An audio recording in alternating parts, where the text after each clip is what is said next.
Welcome back, listeners. I want to apologize if you saw the show come out previously and I had stopped the show. That's because I had a bad connection issue. So I had to restart the show. So I want to apologize for that. Hopefully, the live chat is up. Hopefully, everything is going okay. I want to apologize for the premature ejaculation. You know what I'm saying? The premature ejaculation. I mean, you guys out there know what that is. So I want to apologize for the brief start of the show. But like Joel Coleman said, that was a great and an awesome 24 seconds. Before I jump into the program, big up to Dave Schofield, who let me know that the show was only 24 seconds. Quick shooter. Sorry for the quick shooting of the 24 seconds. Pew, pew, pew. Hey, we've all been there. We've all gotten overexcited and the show ended quickly. So you understand. So I want to apologize for that. Big up to Jeff Hartman. Big up to Brian Anthony Davis. Who's bad? Mr. Telescope, aka Mr. Touchdown Zone. Big up to Darren Dalton. Joel Coleman. Such a tease. That's hilarious. Also, big up to Andre. But the name of this episode is simply Keith Butler has no more excuses. As we enter into the 2019-2020 season, Keith Butler has no more excuses. I think the excuse that Keith Butler had for the last several years in terms of the inconsistency of the Pittsburgh Steelers defense was the injury to Ryan Shazier and the impact that Ryan Shazier's injury had on his ability to scheme. I think also an excuse that he had was the injury to Morgan Burnett last year. So he couldn't play the different type of packages that he wanted to play in the last few seasons. So the defense wasn't as multiple as he would liked. He didn't have the interchangeable parts. He didn't have the interchangeable pieces that he wanted to do. So he had to play checkers instead of playing chess. So in a lot of times, offenses really were able to dictate to the Steelers on defense. Take, for example, last year, when you watch that Kansas City Chiefs game. Looking at the Kansas City Chiefs with Travis Kelce and the speed of that offense, there were times when, by formation, they were able to match up TJ Watt against the wide receiver. There were times by formation, because of the Steelers' personnel, they were able to get John Bostic isolated on Travis Kelce or Vince Williams isolated on Travis Kelce. And the reason why that I say Keith Butler has no more excuses this year is simply because he has the personnel to be a multiple defense and to be very flexible and to really be able to defend the modern NFL passing offense, the type of offense that's going to put stress on you horizontally and vertically. Let's go over some of the personnel.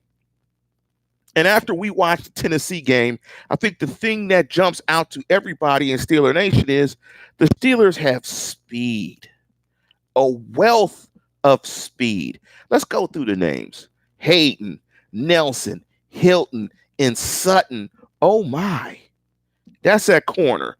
Put a check mark there. Check. The safeties, Edmonds, Davis, Cam Kelly. Check. The inside linebackers, Bush and Barron. Check. You even got guys, and this is before, you'll probably see this before the final 53 comes out, but you got Skipper, you got Gilbert, you got even speed at the backups at the linebacker position. You got outstanding athletes in Watt and Dupree. So when you look at this defense, because of the personnel, now none of those guys except for Watt is a star, but all of these guys are solid football players, and largely they're all fast. And I started off the program talking about the impact of Ryan Shazier. Who do they go out to get to replace Ryan Shazier? A heat-seeking missile in Bush as your first-round draft pick. So he plugged in the biggest hole, and this is assuming that Bush can play. But I think from what we've seen in the preseason, we've got a good enough a dose of his athletic ability, his ability to key and diagnose, and his ability to really stop people in tackling. He packs a punch when he tackles. People stop in their tracks. They don't get extra yards. Everything that we've seen from Bush in this preseason says he's a genuine article. So I go back to the top of the program. Keith Butler, yeah, I said it. Keith Butler has no more excuses. He can play big nickel. He can shift Hilton to safety. He's got Sutton to play, to be an interchangeable chess piece with Hilton if he wants to play Sutton more in coverage and drop Hilton as a deep safety. He can play big nickel. He can play dime. He can drop Davis in as an inside linebacker in a dime package. He has speed in Bush and Barron to cover backs out of the backfield and cover tight ends. They have versatility on defense, and I'm not even mentioning the front seven. I'm not mentioning Wreck-It Ralph. I'm not mentioning Hargrave. I'm not mentioning Tuitt or Alu. I'm not mentioning those guys. We know that those guys are the best 3-4 defensive front or defensive line in the National Football League. So you couple the speed, the interchangeability, his ability to be a chess player as a coordinator, his ability to implement those packages that he wants to do on defense. Butler has no more excuses. He doesn't have stars, but he has speed at almost every position on that defense. Go back to the Tennessee Titan game. They were flying to the football. When's the last time you've seen a Steeler defense that fast? When's the last time you've seen a Steeler defense that flexible? Where you had heat-seeking missiles. I mean, that was just ridiculous against Tennessee.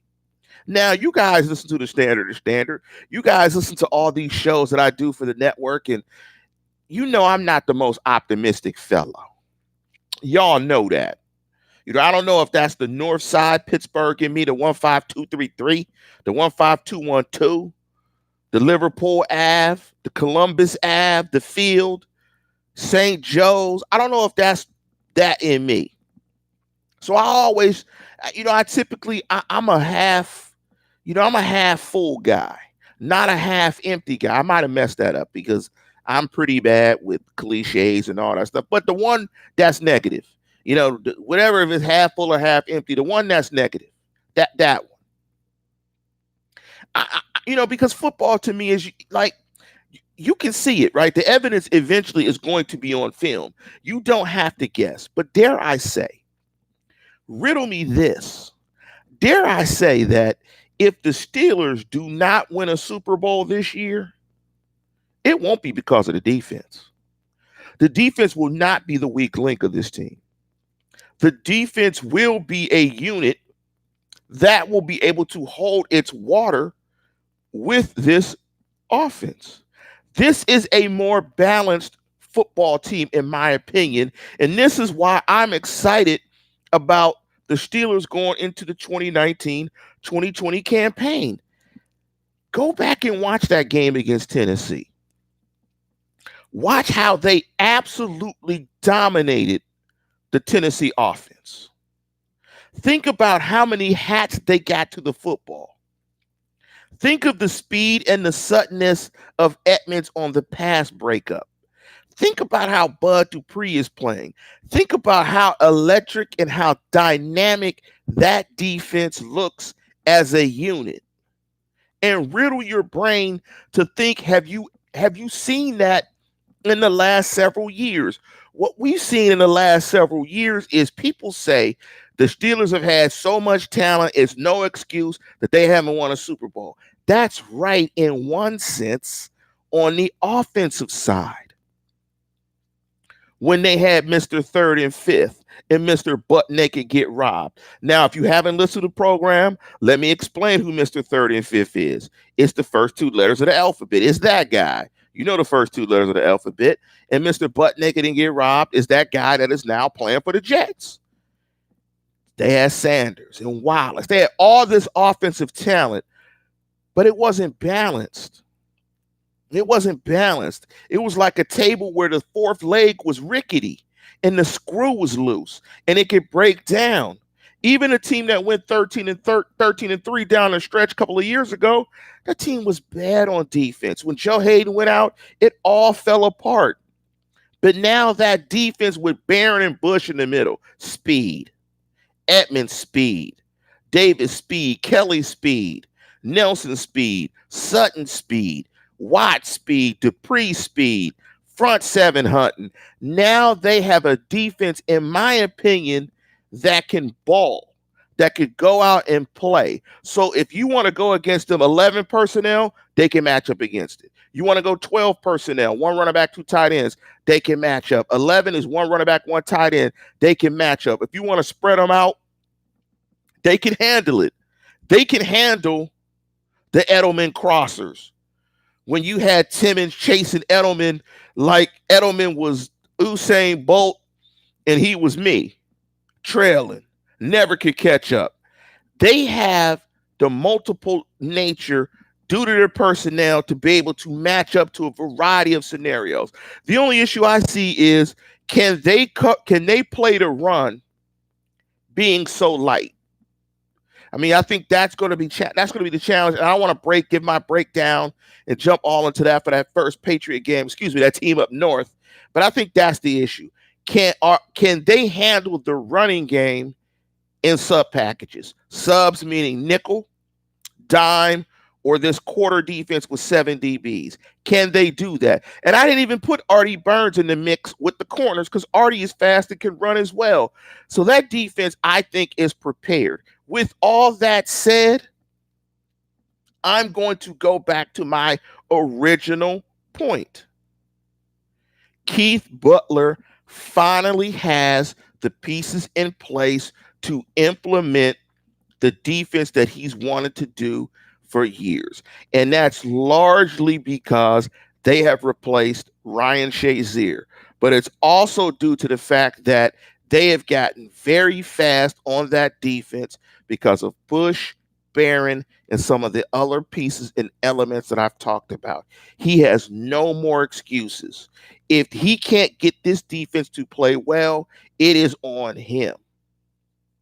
He had an excuse in the past when you had to replace Ryan Shazier with Sean Spence, or you had to play Cody Sensabaugh. Because sometimes you can't do what you want to do because you just don't have the personnel. You really have to play rope-a-dope. And because of personnel issues and injuries, they've had to play rope-a-dope on defense for the last several years. And I think that Keith Butler was coordinating with one hand behind his back. But that's not the case this year. And if he doesn't get it done with the talent and the speed that he has on that defense, he's never going to get it done. I expect this defense to be a very good defense and be one of these, if they get to a Super Bowl or do very well, being one of the principal reasons that they do it. It's not going to be a team, in my opinion, that's going to be carried by number 7, Juju, and the rest of the offense. This defense has the talent to step to the fore and make an impact. So again, yeah, I said it. Keith Butler has no excuses. Before I jump into the questions, I want to mention that we have the super chat feature. You can hit the $ on the bottom. It's not a requirement, but we have the super chat feature. If you want to chime in, your question will jump to the top of the queue, and I will go through it. What I'm going to do now is I'm going to try to rewind it a little bit and get into some of your questions. I see a new question, and that's from S. Trooper. And S. Trooper said the Steelers should only keep 3 safeties due to corners who can play the position as a backup. I agree 100%. You have Mike Hilton that can do it. So I think they should only have 3 safeties. But you got to have 3 safeties at minimum so you can play big nickel if you want to put some of those corners in coverage. So I agree with S. Trooper, and way to come in strong. But by the way, S. Trooper, I'm a Jedi, dog. I'm a Jedi. So you need to come in as a member of the Jedi Temple, man. Obi-Wan, Yoda, something like that. You can't come in as a stormtrooper. S. Trooper also said the Steelers should look at playing a 3-5-3 defense with all them linebackers. I don't know. I mean, you got to have some corners on the field. Who's going to cover wide receivers? I don't mind a 3-4. I don't mind a 3-4 defense. I mean, 3-4-3, whatever. 3-5-3 is, it makes me remind me of soccer, looking at it like that. I just think they're very multiple. I just think that their defense can match up very well to modern offenses in the National Football League. You're not going to get situations where I think you get a guy like Vince Williams isolated in coverage against a running back or tight ends. I think those days are over. I think of the three linebackers, I think Barron is probably going to be on the field all the time. And I think snaps will be interchanged between Williams and Bush. But I think if if Williams comes on the field, you spread him out and you attack him. You make him cover. But I think the Steelers have a counter to that. You put Bush in, you put the speed in there, and you put in the guys that can run with tight ends who can cover tight ends. So that's what I'm talking about. They have the ability to counter what you're trying to do from a personnel perspective. Let me jump into the question from Solomon Smith. Would you be okay with them letting someone go to keep Gilbert and Skipper? Absolutely. Tyler Manicavis jumps to or Chicolo. I mean, you want athletes on the field. I mean, Skipper, if it's not about performing and giving yourself a shot, and I read a stat earlier today that Skipper's 5 sacks were the most in preseason in like the last 10 years. Skipper has done everything that he can to make this roster. And Gilbert, you just don't get rid of linebackers that run 4-3-4-4, that are as dynamic as the first round draft pick in Bush. Imagine if those two guys at some point in time are your starting linebackers, 3-down linebackers that can run and boogie and hit and get down. You don't get rid of that. You don't get rid of that talent. As you know, you have to clear waivers. You guys might not know, but you have to clear waivers to get to the practice squad. Neither one of those guys will clear waivers to get to the practice squad. Let me jump into another question. In the green TV, Belichick's going to run a lot of screens and Brady's going to pass in the flats. They're not going to attack the middle. If they do that, I think the Steelers have the speed to get to the boundary and really neutralize that like they haven't been able to do in the past. I think what Belichick is going to do in the game, and again, I don't want to jump into my breakdown, is I think he's going to run at those small fronts.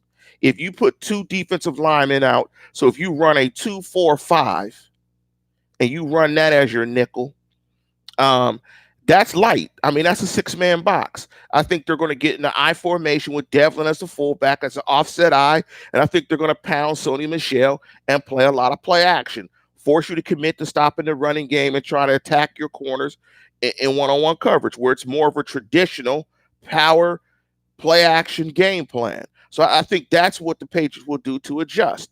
Let me jump into the question from John Coleman. How do you see William, Stephen, Belichick countering RD? Run the ball and then adjust as we adjust. Absolutely. He'll pound it. I think he'll come out, he'll pound the football and make the Steelers adjust and try to make Vince Williams get on the field. Or you can run in 12 personnel. You put 2 tight ends to try to force the Steelers to counter that with heavier personnel in the middle of the football field. But I think the Steelers with the 2 tight ends, I don't even know if they have 2 tight ends because they've had so many issues with their roster, especially at the tight end position, that they can play a lot of 12 personnel. But that's the counter. Darren Dalton chimed in and said, what do you trust happening more, Justin Lane developing or Artie Burns improving? I wasn't high on Justin Lane, but I would say Justin Lane Justin Lane developing, because I think Artie Burns' time with the Steelers is over. I think this is it, but I think he provides quality depth at the cornerback position. You've got a guy going into his 5th season that's versed in the defense, that's a former first-round draft pick. You love him having him being your 4th corner and being able to hold it down. Let me jump into a question from Vodka Drinker. If the NFL was really concerned about player safety, they would increase the final roster to 58 instead of 53. It creates better depth rotation. They don't care anything about player safety. Roger Goodell said, the NFL was as dangerous as him falling off of a couch. I hope you can find that quote out there. I'm pretty sure that's what he said. Dave, big up to Dave Schofield, the Oracle. Dave wrote, 3 of Skipper's sacks were 2.25 seconds snap to sack or less. Dave, man, I commend you for time in the sacks, but that's pretty freaking impressive. Skipper can play. Skipper needs to be on the roster. Let me jump into a question from Dante Harris. The Steelers have one time to get this right. They have to get this right. Let's go get Chick and Manicavic. Keep Gilbert and Skipper. It's business. We've never been in a situation. Deep talent. I mean, unless you guys can make a case for Chicken Manikavich, I want to hear it. I want to hear it in the live chat. If you can make a case for me, I'll say, look, man, pop the collar. Kudos to you. Pop, pop. You've made my case. Boom, bang. I agree. I don't think you can. I'm going to wait for anybody in the live chat to convince me why either one of them two should be on the roster. But what they could do to keep one of those guys in the roster could be simply, you don't carry 6 wide receivers, you carry 5. You give that spot to Tyler Manikavich. You put Chickalo on IR. You end up keeping them both, but you keep Skipper and Gilbert. I mean, there's ways to do this. Let me jump into a question from Young Boy 24. Do you think we're going to re-sign Joe Hayden? I don't. Think about it. Think about it this way, young boy. If you like her, you're going to ask her, right? You're going to ask her to go out. Like, unless, you know, if you like her, you're going to try to get after her, right? I mean, you're going to try to make your move. You're going to holler at her, right? You're going to shoot your shot, put your bid in, right? Because you like her. You think she's fine. You want her to be your woman. You're going to do your thing, right? You ain't going to wait till the last minute. If you want to take her to the prom, when you going to ask? The day before? You know, you got to get the corsage. You got to get the dress. You know, you got to get coordinated. You got to get the limo. You got to do all that stuff. You're not going to ask her a week to go. I say this to say, I think that ship is sailed. My concern with Joe Hayden is the injuries. It's his injury issues. And he's above 31. Save it for Hargrave next year. Put the money in Hargrave, because a nose tackle that's getting you 6.5 to 7 sacks is rare. It's as rare as Mike Tomlin winning a challenge. That's about how rare it is. Let me jump into another question from Nightwolf. Actually, Nightwolf doesn't have a question. Nightwolf said, Dirty Red is our special teams captain. Tomlin is loyal to. Yeah, I think Manikavich will be on the team. I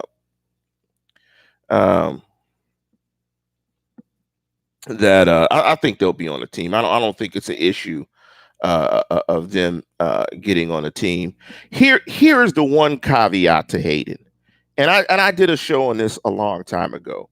Yeah, I said it, that the Steelers suck at drafting cornerbacks. Look through the Steelers' history of drafting cornerbacks under Mike Tomlin. It's pretty much stunk. That when they've had a decent corner, it's been a guy that they went out and got in free agency.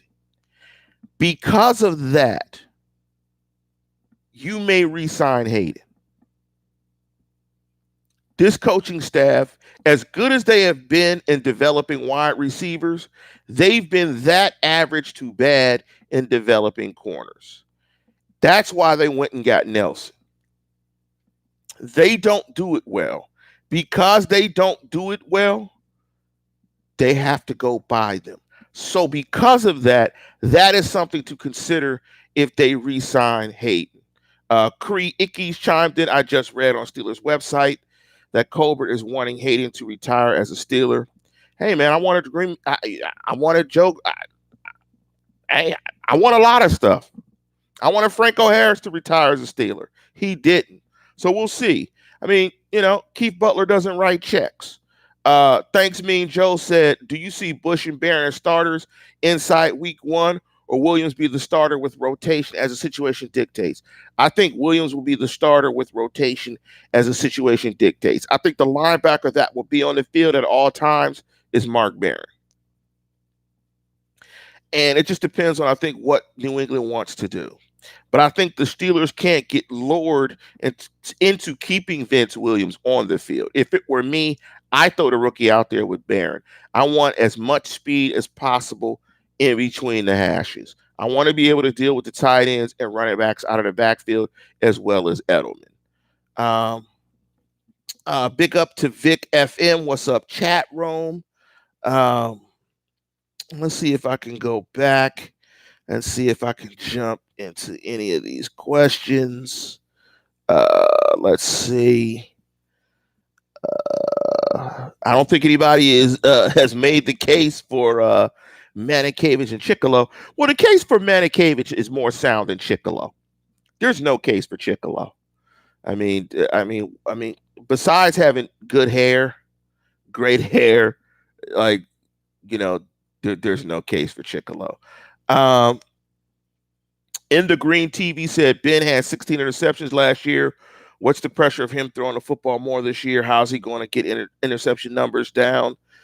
I think they run the football more. I mean, that's how you get it down. Um, but Ben's going to take his chances. I'm not a fan of the 16 interceptions. I'm more so not a fan of the 4 red zone picks. Uh, I think he'll take better care of the football. Steelers disrespected, chime in, fire Mike Tomlin. Yeah, well, that's a perspective. You could do that, and maybe they will hire you, Steeler Respect 90. Um, Young boy chimed in. He throws less picks by not forcing the ball to one player. Let me address that. No one is forcing Ben Roethlisberger to throw the football to anybody. Quarterbacks are in control of this. Ben Roethlisberger has carte blanche to do what he wants with the offense. He can audible out of any look and do whatever he wants with the football. So it is not Mr. Third and Fifth's fault that Ben Roethlisberger forces the football. It is Ben Roethlisberger's fault that he forces the football.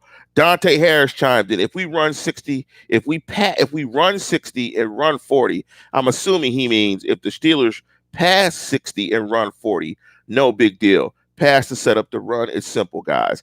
I would agree. I like 60-40. That's a great definition of balance to me. I just don't think it's going to happen. I think it's going to be 70-30. I think what we saw in Tennessee, some runs will be replaced by very short passes. And so that's what I think it's going to be.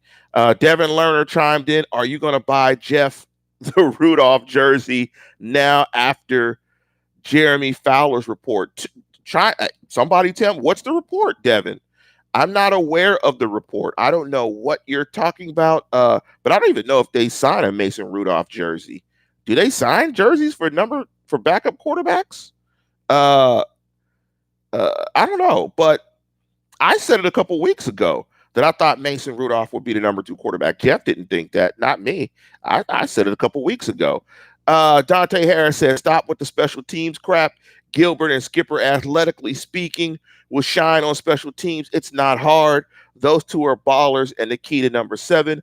I don't know if they're the key to number 7, but they are athletic, and you need young horses. Like I said on my show last week, you need the young guys to become the guys. When the young guys become the guys, that's when you have an outstanding roster. When guys mature and they take that leap from year 1 to year 2 and from year 2 to year 3, where they become seasoned National Football League players and they are contributing, like Mr. Hargrave. He is a classic example. Now he is one of the guys. Let me see if there's any more questions. Jamie, not a Valentino Blake fan. That's pretty interesting there. Question: do I think that Valentino, or do you think Skipper is better than Ola and Chicolo? I think he has the physical capability to be better than Chicolo for sure. Ola is pretty vicious athletically, but he can't stay healthy. So right now, it's hard to say. Thanks, Mean Joe said, with the glass half full, Ben throws some picks, but don't overlook how many times 7 extends play like only he can, and many times play ends with positive results because of that. I'd like Ben to play more within structure as he gets older. Play more within structure with the play design. Of course, you can buy a little time in the pocket, but we don't need Superman Cape, Ben. Take what the offense gives you. Play chess, not checkers. Let's get this. Darren Dalton, get Jeff Hartman a Devlin Hodges jersey. I don't think any of us like Devin Hodges. I think he was just, he's just a novelty. I mean, kudos to that guy. I love seeing guys chase their dreams, but I think that's going to be a dream that he'll never get his hands on. But big up for him, getting a shot. Thank you, Vic. FM PayPal locked you out of your account. No issues, man. There's no pressure for any of you guys to do the super chat. There's no pressure there. I think Dave is on a live chat. Dave, if you want to chime in, let me know because we're going to conclude the program. Dave, if you can chime in on the super chat, let me know, or the live chat, let me know if you guys are going to do the roster breakdown. Because I think they are going to do a roster breakdown. So make sure you guys are close to your computers. You got your phones. That's why you guys got to subscribe to the program. Because I think Jeff, the Oracle, and Who's Bad are all going to break down a 53-man roster. I think they're going to give their predictions, their thoughts, and I think they're also going to break down the roster prior to that. Hey, Dave, if you're not going to do that, I apologize, and I lied on you. But now that I said it, you have to do it. Big up to Rockstar Layla. Thank you for loving the show. I appreciate it. It's all love, man. We do this out of love and the passion. Dave chimed in, yes, the show is tomorrow after the 53 man is released. Darren asked me before we get out of here, how are you currently feeling about Dud, Lance? Hey, man, look, Bud is playing for some money. I love guys that are motivated, playing for some cash, because when you're playing for some cash, you're trying to get that ASS. And when you're trying to get that ASS, you know what it is. You know how to do.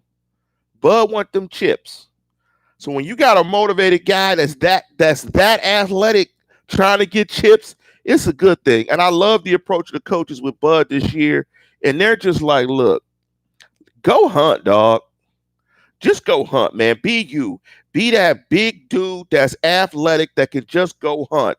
Let it do what it do. Let him get after the quarterback. I don't need him dropping and covering.